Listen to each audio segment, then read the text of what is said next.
welcome to the court of the Edijester. How are we this good morning? I thought today we'd do something a wee bit different, all but a bit serious lately, isn't it? Here. So, what I'm doing is looking for good news today, so I found some. Let's do a few bits, only a few bits of good news, just to get the day started. Before that, become a warrior teacher. The usual, buy me a coffee, subscribe and put your notifications on, and give us a comment. Right? That's what we like. We like all that, see? Now, warrior teachers start today, new ones. Ooh, later on, gonna see them for the first time. You still got time to join us if you want to. Just let me know today, obviously, before 6 o'clock. Oh, so we've got a few bits of good news, because that's, sometimes we need that type of thing just to keep us going. It offers succour. Doesn't it? It gives us succour. So we'll start with, for your enjoyment and delectation, a social worker from the Times. I've got all the links are in the doobers, by the way. A social worker from the Times wins £55,000. Yes, well done, congratulations to Elizabeth Pitt. Hello, Liz. Hope you're okay. So Elizabeth Pitt wins £50,000, and she won it after a row about a gender-fluid dash-out. A gender-fluid dash-out. Or is it dachshund? I'm never sure how to pronounce it. A gender-fluid dog. Let's just call it a gender-fluid dog. So £55,000 after a row about a gender-fluid dog. Really? Now just pause for a minute. Oh dear. Whoever wrote this is a bit of a wag. Never mind. Right, pause for a minute. Elizabeth Pitt there. Well done, Elizabeth. £55,000 after a row about a gender fluid. Dachshund, dog, whatever it is. I bet the gallery were howling in the court case. And the judge must have looked at them and said, "You brought this woman to court because she criticised a gender fluid dog. Is that right? Yeah."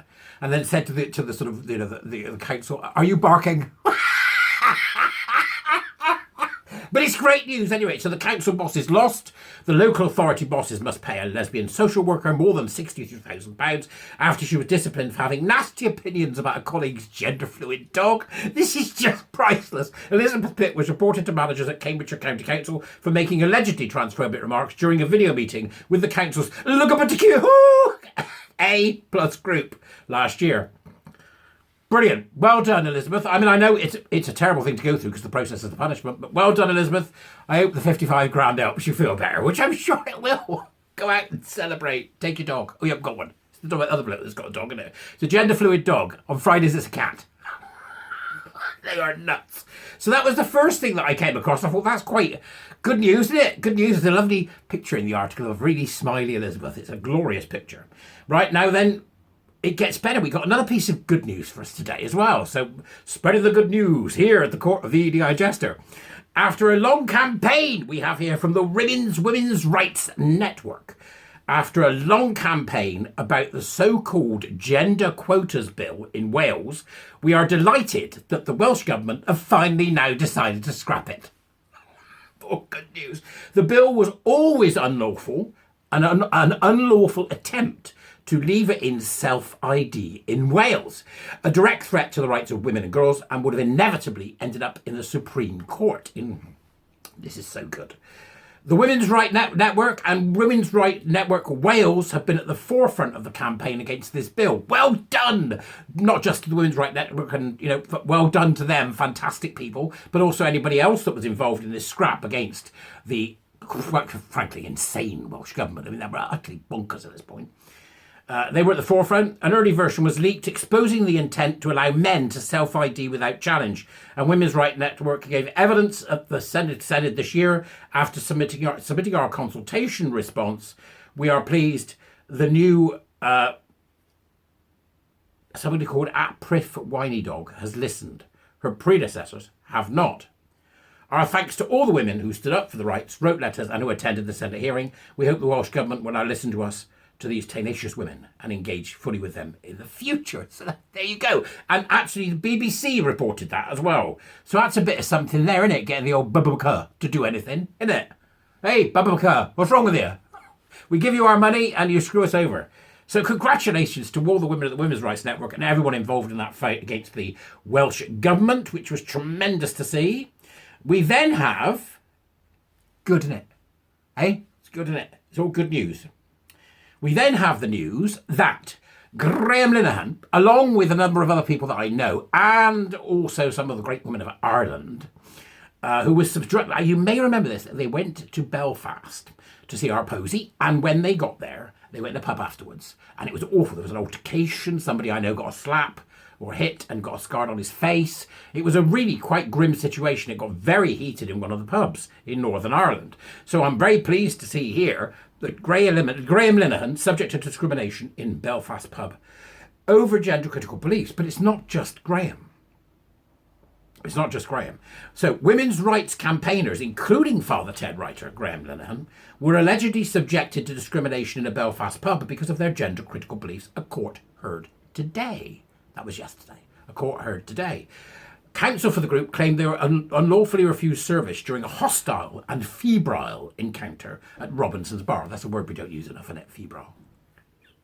It was also alleged that one of the campaigners was assaulted and left with a permanent facial scar. This is true. I know it was. A total of 23 civil actions have been lodged in the first case of its kind in Northern Ireland. The group is suing Wine Inns Limited, the owner of Robinson's, over incidents in the city centre pub on April the 16th, 2023. They'll be whining by the time they finish with them, won't they? They'll be whining Wines In. So 23. So let's, I don't know, we can do the maths, I think, in a minute. It'll let us. As the first case came before Belfast Crown Court for the first time, details of the alleged circumstances were disclosed. Mr. Linehan and other campaigners had taken part in a Let Women Speak rally. They spent 90 minutes in the bar afterwards, but they were denied further service. They were discriminated against directly.